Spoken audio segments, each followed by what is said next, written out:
مشرع محمد فارح أحمد وكمد xildhibaanada u tartamaya golaha deegaanka ee degmada Sheekh iyo wafdi uu hogaaminaya ayaa socdaal ay ku kurgalayaan xaaladda dad iyo dunyo ee ku gala bixiyay deegaanada galbeedka degmada Sheekh. Musharrax Maxamed Faarax Axmed ayaa waxa uu sidoo kale dugsiyada waxbarashada ee deegaamadaasi u qaybiyay qalab caafimaad oo ay ka mid yihiin face mask afka lagu xidho ay baahi weyn u qabeen ardayda dhigata dugsiyada deegaamadaasi. Geesta kale musharrax ayaa waxa uu gaaray wadada Qoldhaba wadada isku xidha deegaamada Kalwaraabe iyo halo wadadaas oo muddooyinka ugu dambeysay dadka deegaamadaasi gacantooda kaga shaqeynayeen isla markaasina u baahan in wax laga qabto dadka iskooda isu xilqaamay ee isku dhibay dhismaha iyo hagaajinta wadadaasi oo ahayd wada halisa isla markaana halis weyn ku haysay dad iyo dunyo. maanta waxaan u mahadnaqaynaa ilaahay baa loo mahadnaqaa waxaan maanta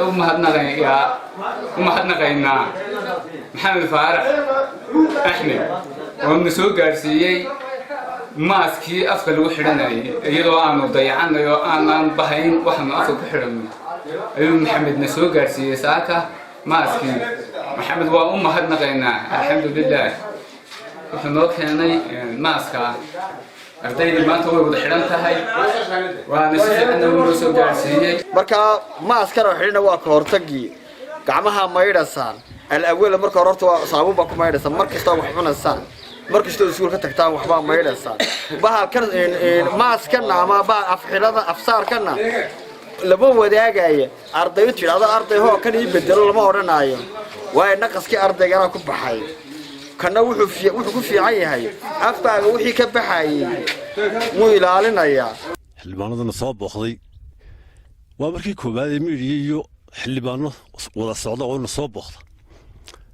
aad iyo aad baan idin soo dhawaaday salaam. marka labaad cabasha naga baxday cabashadaasi waxay ahayd wadada yaa wax laga qabtay runtii wadadii waa soo aragteen wixii wax laga qabtay iyo wixii aan wax laga qaban wixii awoodayada ahayd waa qabanay waxa dhimanna waa dhimay runtii wadadu aad bay xumayd way xidhnayd waxaan awoodda saaray caqabadihii wixii kale way noo haray waxaan halkan ka sheegaynaa ama cabashadii hore yaa wax naga qabtay cid kastoo wax naga qabanaysa waa soo dhaweynayna waa la furantay marka wadada aynu soo mareynay yaa inta soo eegnay waxay ahayd wada wanaagsan laga shaqeeyay tacab badan ka muuqdo weedinka arkayo meelaha qaar bay 10 habeen u hoydeen deegaanka reer Kalwaraabe wadada Qoldhab marka hore waxaan ku aqoonay wada rafaad badan runtii waa wada wax badan laga qabtay meelaan cagafiyo iyo qarash kale laga bixin bay gacantooda ku qabteen waa marka koobaad ay ku ammaan mudan yihiin annagoo barnaamijyo kale u soo baxnay oo marka hore qastigeegu ahaa inaan u soo baxnay labada hawlood ee wacyigelintii COVID-19 tuulooyinka galbeedka degmada Sheekh oo aanu markaa wixii lagula tacaali karayo agabanaanu u keenay tuulooyinka dhowr tuulaba waxa qayladaan nooga timi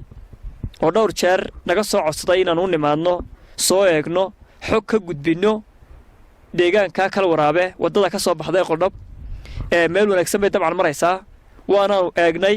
way wanaagsan tahay laakiin dabcan waxay u baahan tahay in wax lala qabto oo la dhiirigeliyo oo inta iskoodu qabsadeen wixii lagu awoodooda ma ogtahay way qabsadeen oo way meel bay ku tiiriyeen waxba iskama hakran in markaa wixii lagu dari karayo lagu daro maalmo dhaweetoodayaal ee degmada Sheekh yimi oo ay ka mid yihiin Xaaji Muuse Maxamed Xaaji Muuse iyo ay ka mid yihiin ba halkan yimi waxay ka codsadeen odayaasha in waxaan leenahay wadada wax laga qabto oo wixii karaankooda laga qabto odayaashu waxay naga codsadeen inaan soo dubno wadadii aanu saxaafadda keenno waynu dubnay waynaga aragnay meel wanaagsan bay u maraysaa wixii laga qaban karayo in